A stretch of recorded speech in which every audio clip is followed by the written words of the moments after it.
Hello दोस्तों, स्वागत है आपके अपने YouTube channel AS2 job cracker में। मैं आपका दोस्त आदित्य सिंह लेके आ गया हूँ फिर हिस्ट्री की क्लास नंबर 24। और ये सेकंड पार्ट होगा दोस्तों।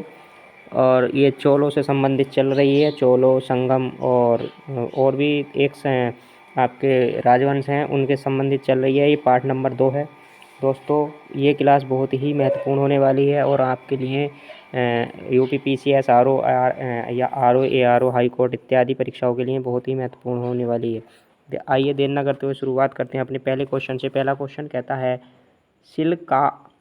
शिल्पादिकारम का लेखक कौन है। शिल्पादिकारम का लेखक कौन है? तो दोस्तों शिल्पादिकारम का लेखक है इलंगो, यानी कि 13 का ए ऑप्शन इलंगो। ठीक है।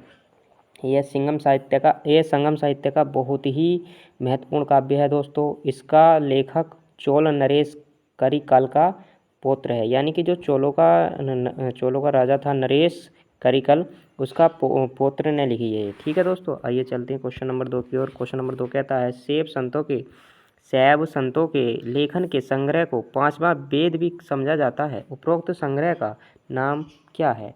यानी कि जो शैव संतों के लेखन का जो भी वेद है उसे पांचवा वेद समझा जाता है, उसका संग्रह का क्या नाम है? तो उसके संग्रह का क्या नाम है दोस्तों?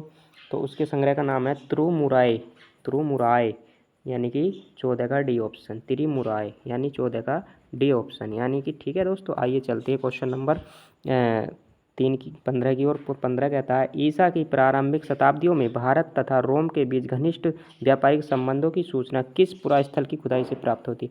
यानी कि रोम और भारत के बीच जो व्यापार था उसके जो संबंधों का पता चलता है वो कहाँ की खुदाई से पता चलता है?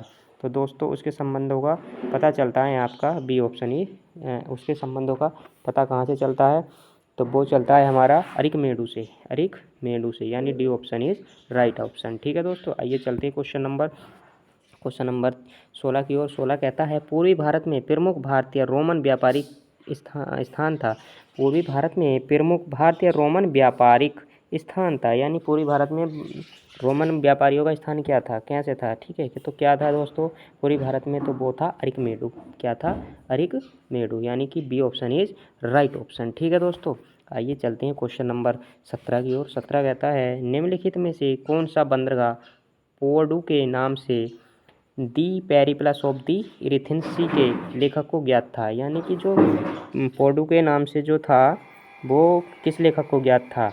तो बताएंगे किस लेखक को ज्ञात था? तो वो था अरिकमेडु को। किस लेखक को? अरिकमेडु को, यानी कि 17 का A answer is right answer. ठीक है दोस्तों, 17 का A answer is right answer.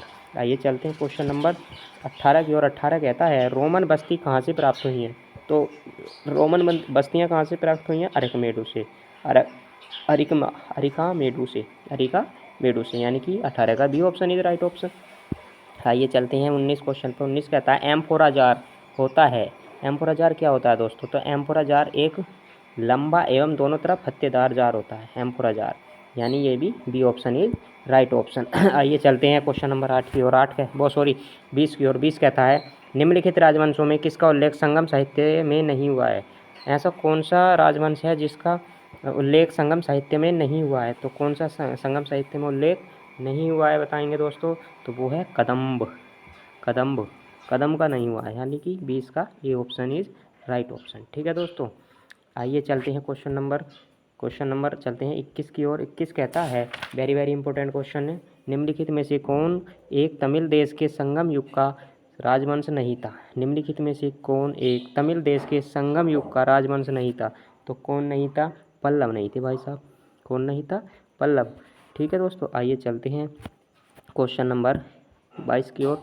22 कहता है धार्मिक कविताओं का संकलन कुरल किस भाषा में है? वेरी वेरी इंपॉर्टेंट 5 स्टार का question, very very important question है और 5 स्टार का क्वेश्चन है, लिखते चलेंगे सारे के सारे 5 स्टार के में से। तो दोस्तों अगर क्लास अच्छी लग रही है तो लाइक करें, शेयर करें, कमेंट करें, अपने दोस्तों को बोलें कि भाई वहाँ इस तरह की क्लास चल रही है, पढ़ते रहें। ठीक है, तो धार्मिक कविताओं का संकलन कुरल किस भाषा में है? तो कुरल किस भाषा में है?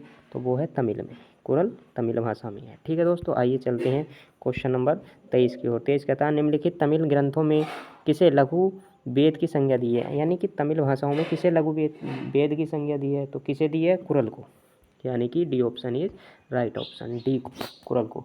ठीक है, आइए चलते हैं क्वेश्चन नंबर आपका 24 कहता है निम्नलिखित में से कौन तमिल रामायण या राम अवतार का लेखक है, तो कौन है, कंबन, तो कंबन है, कौन है, कंबन, यानी कि 24 का A answer is right answer. आइए चलते हैं क्वेश्चन नंबर 25 की ओर। 25 कहता है दक्षिण भारत का प्रसिद्ध तक्कोलम का युद्ध हुआ था। दक्षिण भारत का प्रसिद्ध तक्कोलम का युद्ध किसके साथ, किसके मध्य हुआ था दोस्तों, तो तक्कोलम का युद्ध हुआ था आपका चोल और राष्ट्रकूटों के मध्य, चोल और राष्ट्रकूटों के मध्य, यानी B option is right option. आइए चलते हैं क्वेश्चन नंबर 26 की ओर। 26 कहता है तृतीय संगम हुआ था, तृतीय संगम हुआ था, तो तृतीय संगम हुआ था तो कब हुआ था तृतीय संगम, दोस्तों कमेंट भी करेंगे, लाइक भी करेंगे, शेयर भी करेंगे, तो बताएंगे तृतीय संगम हुआ था तो हुआ था मदुरई में, कहाँ हुआ था, मदुरई में, यानी कि 26 का C option is right option. ठीक है दोस्तों, C option is right option. आइए चलते हैं क्वेश्चन नंबर 27। 27 कहता है किस ऋषि के बारे में कहा जाता है कि उन्होंने दक्षिण भारत का आर्यकरण किया था और उन्हें आर्य बनाया, और उन्हें आर्य बनाया, तो किस ऋषि ने आर्य बनाया, तो वो बनाया था अगस्त्य ऋषि ने, यानी 27 का बी ऑप्शन, 27 का B option is right option. ठीक है दोस्तों, उम्मीद करता हूँ सभी को हमारी क्लास अच्छी लगी होगी और नोट्स भी बना रहे होंगे, तो हमारे चैनल को सब्सक्राइब करें, लाइक करें, कमेंट करें और अपने दोस्तों में भी अपने हमारे चैनल को शेयर करें। दोस्तों अच्छे से अच्छे कंटेंट पाने के लिए हमारे चैनल पर बने रहें और अपना आभार व्यक्त करते रहें। उम्मीद करता हूँ आप सभी अच्छे होंगे और लगातार अपनी पढ़ाई भी कर रहे होंगे। विभिन्न परीक्षाओं की के लिए चल रही है सीरीज़ आपके लिए बहुत ही उपयोगी हो सकती है, और कृपया 1-2 बार में कुछ नहीं समझ में आता है, लगातार पढ़ते हैं तभी समझ में आता है, और पढ़ते रहिए, बने रहिए हमारे साथ। ठीक है दोस्तों, आइए चलते हैं अपने अगली क्लास की ओर, इंतज़ार करिए थोड़ा सा, जल्दी हम आपके सामने लेके आएंगे नई क्लास और नई उमंग के साथ। तो बने रहिए हमारे चैनल पर, लाइक करें, शेयर करें, सब्सक्राइब करें, अपने दोस्तों से सब्सक्राइब कराना ना भूलें। ठीक है दोस्तों, जय हिंद, जय भारत।